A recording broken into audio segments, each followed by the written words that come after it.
There are exactly 27 unopened letters in the metal box under Thomas Brennan's bed.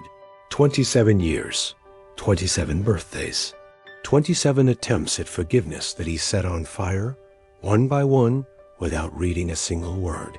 But on the morning of his 70th birthday, when no letter arrives, that's when Thomas Brennan finally opens the box.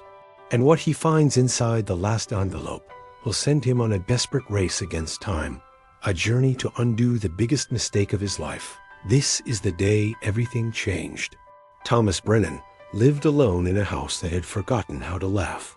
Every surface was clean, every corner empty. The only sound was the ticking of a grandfather clock that he wound religiously every Sunday, not because he cared about time, but because routine was all he had left. For years, Thomas had perfected the art of being alone. He told himself he preferred it this way. No complications, no disappointments, no one to let him down. But there was one day each year when his carefully constructed solitude was interrupted, his birthday. Every November 14th, without fail, a letter would arrive. The same neat handwriting on the envelope, the same return address he refused to acknowledge. And every year, Thomas would perform the same ritual. He'd take the letter from his mailbox, walk directly to his backyard, drop it into the old metal fire pit, and watch it burn. He never read them, not once, because reading them would mean acknowledging her, and acknowledging her would mean facing what he'd done. Her name was Sarah, his daughter, the daughter he hadn't spoken to in 27 years. This morning, Thomas woke at 6 a.m. as he always did. He made his coffee black, no sugar, and sat at the kitchen table, waiting. The mailman usually arrived by 8:30. Thomas knew this because for 27 years, he'd been watching. 8:30 came and went. 9 o'clock, nothing. By 10 o'clock, Thomas was standing at his window, something cold creeping into his chest. It wasn't concern, he told himself. It was just the routine had been broken. At 10:47, the mail truck finally appeared. Thomas watched as the mailman sorted through envelopes, then walked up his driveway. Bills, a grocery store flyer, a credit card offer, no letter. Thomas stood there, staring at the empty mailbox, and felt something he hadn't allowed himself to feel in decades. Fear. Maybe she forgot, he thought. Maybe she's busy. Maybe. But Thomas Brennan was 70 years old, and he'd lived long enough to know what silence really means. Silence means endings. Silence means too late. His hands were shaking as he climbed the stairs to his bedroom.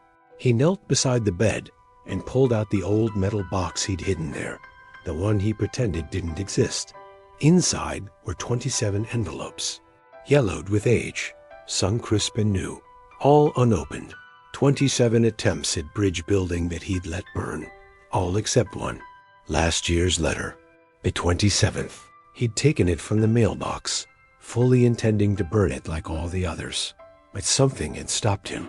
He'd shoved it in the box instead, telling himself he'd deal with it later.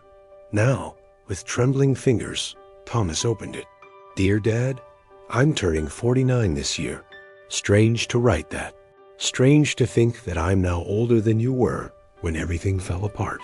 I've written to you every year since I was 22. 27 letters. I know you've never read them.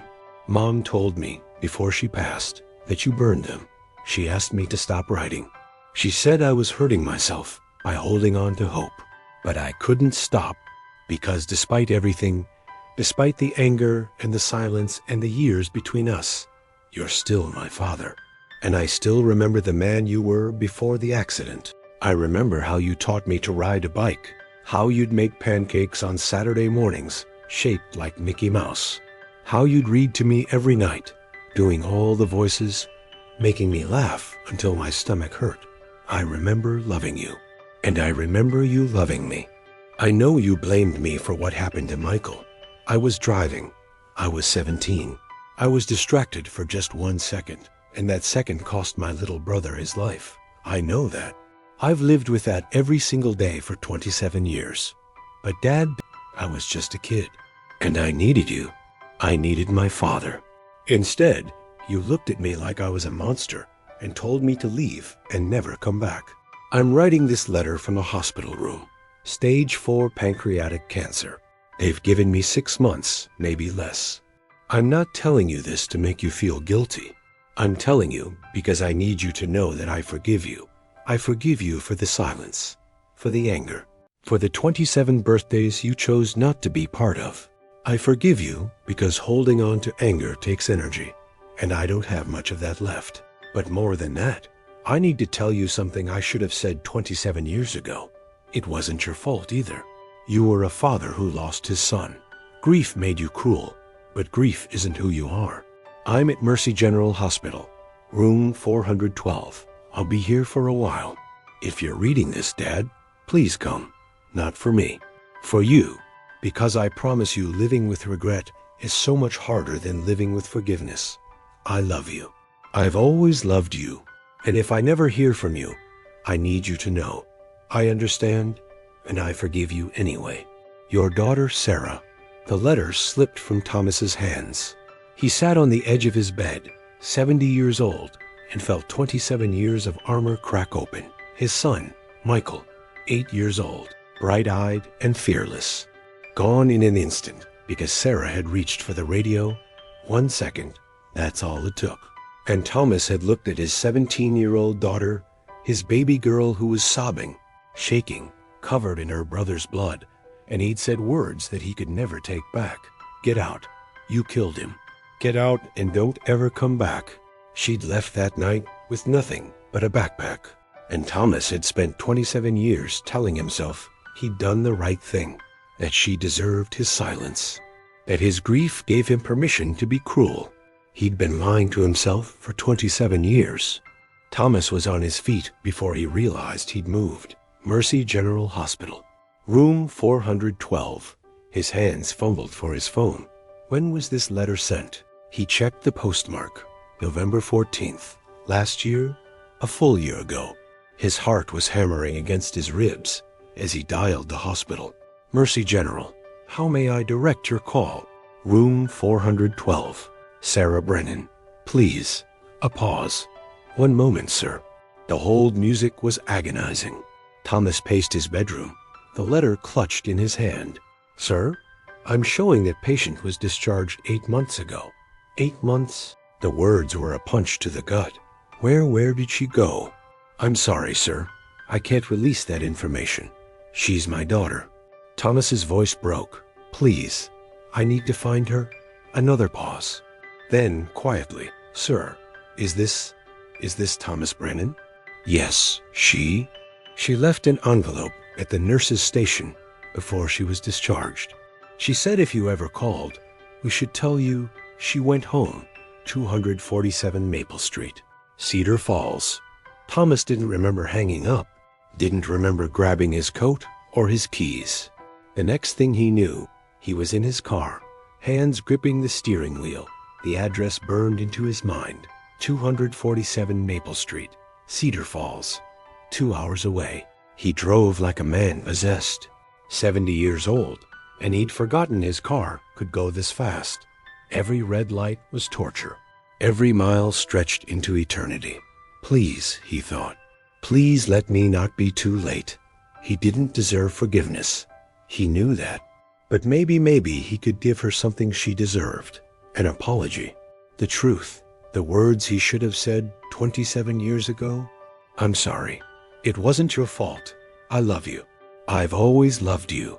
247 Maple Street was a small house with blue shutters and a garden that had been tended with love. Thomas pulled into the driveway and sat there, engine idling, staring at the front door. What if she didn't want to see him? What if the letter was just closure for her, and his arrival would only cause more pain? What if he was too late? The front door opened, and there she was. Thomas's breath caught in his throat. Sarah was older, now 69. The letter had said, but he would have known her anywhere. She had her mother's eyes, his nose, Michael's smile. She stood on the porch, one hand on the doorframe, staring at the car in her driveway.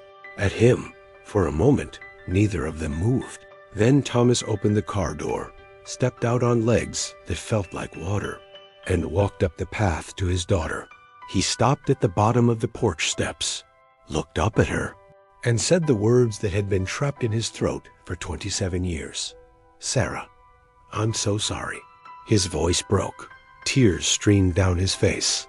70 years of pride crumbled away. "I was wrong. About everything. You were just a kid. You were my kid. And I failed you. I failed Michael. I failed our family. And I've spent 27 years burning your letters because I was too much of a coward to admit that I was wrong." Sarah's hand was pressed to her mouth, tears flowing freely. "I don't deserve your forgiveness," Thomas continued. "I know that. But I need you to know it wasn't your fault. It was never your fault. It was an accident. And I should have held you. I should have told you it would be okay. I should have been your father." He climbed the steps, stood in front of her. "I'm 70 years old, and I've wasted 27 years. I can't get that time back. But if you'll let me, I'd like to spend whatever time I have left being your dad again." Sarah looked at him, this old man who'd shown up on her doorstep, broken and raw and finally honest. And then she stepped forward and wrapped her arms around him.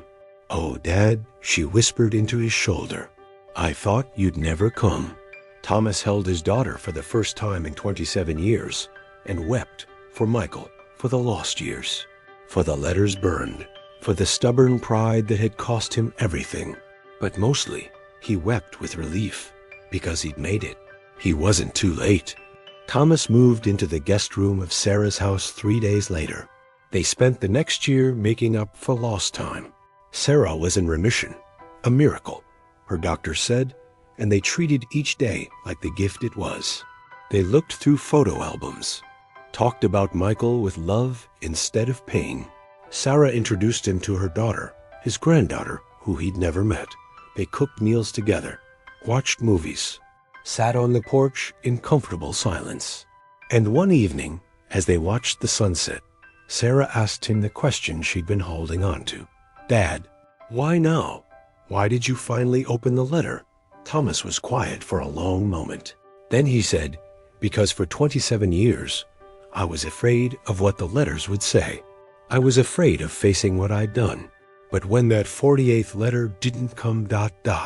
I realized I was more afraid of never knowing, of missing my chance." He turned to look at her. "I spent 27 years punishing you for a mistake, but all I really did was punish myself. I lost my son, and then I threw away my daughter. And for what? Pride? Anger? Grief?" He shook his head.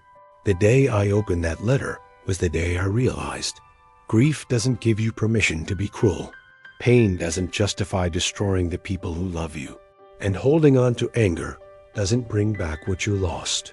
It just costs you what you have left." Sarah reached over and took his hand. "I forgave you a long time ago, Dad." "I know," Thomas said quietly. "I read all 27 letters. It took me 3 days. You forgave me in every single one. But I needed to learn to forgive myself." They sat there as the sun dipped below the horizon, father and daughter, hands intertwined, 27 years lost. But however many years remained, they would face them together. Thomas Brennan lived to be 76 years old. He spent his last 6 years as the father he should have been all along. He walked his granddaughter down the aisle at her wedding. He held his great-grandson for the first time. He learned that forgiveness isn't something you earn, it's something you accept. And when he died, peacefully in his sleep with Sarah holding his hand, there wasn't a single letter left unread. Because the day Thomas Brennan finally opened that last letter, that was the day everything changed. Sometimes the hardest person to forgive is yourself. Sometimes the bravest thing you can do is admit you were wrong. And sometimes the greatest gift you can give someone isn't your presence. It's your willingness to finally show up. What letters have you been burning? What bridges have you been too afraid to cross? The people who love you are waiting, and it's never too late until it is. If this story touched your heart, subscribe to The Day Everything Changed for more stories about courage, redemption, and the moments that transform us.